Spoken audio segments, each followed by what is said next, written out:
So, guys, warp drive. Why warp?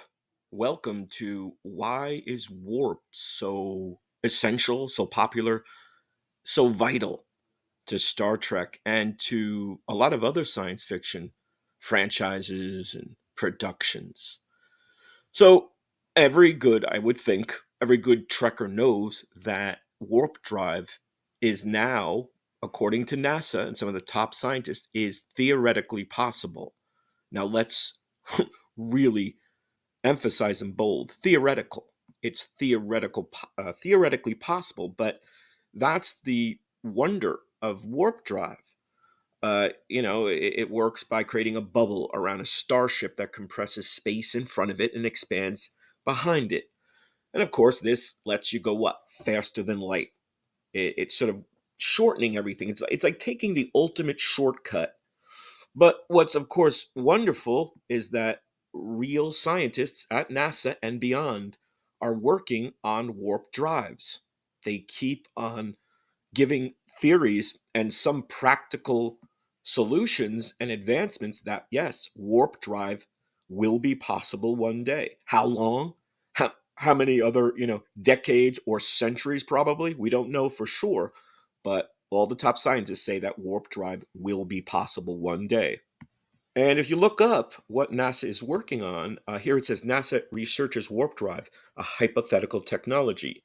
Their scientists are working on faster than light travel off the original warp drive theory developed by physicist Miguel Alcubierre in the 1990s. And I remember when Miguel came out with that, Dr. Miguel Alcubierre, William Shatner even did, I think, an interview with him for, I think it was called I'm Working on That, like Captain Kirk sort of working on the Star Trek technology.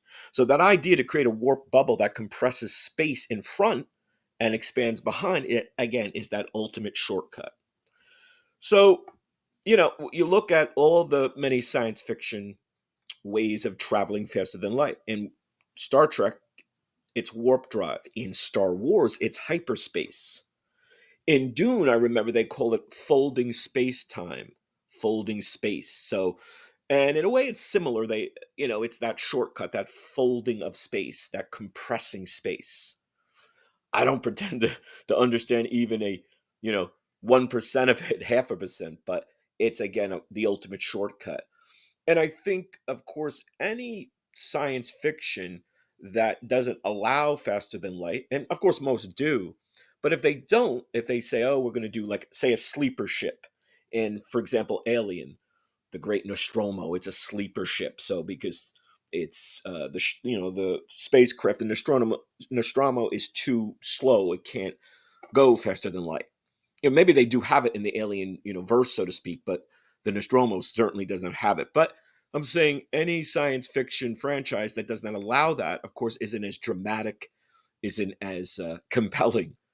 So warp drive, this is the underpinning, the foundation of Star Trek. If there was no warp drive, then Kirk or Picard or Cisco or Janeway, she needs transwarp, right? Voyager needs transwarp to get home.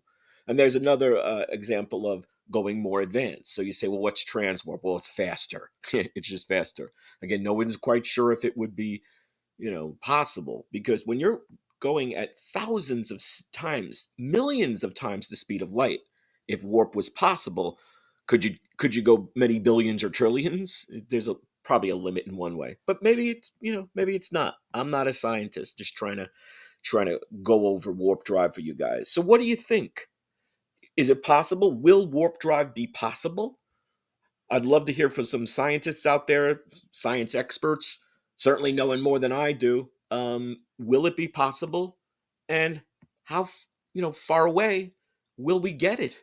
Some people think maybe only a decade or two, a couple decades, other centuries. Warp drive. Why warp drive? Well, because without it, we wouldn't have Star Trek and a lot of other science fiction. Hope you're enjoying. Hope you're subscribing. See you soon.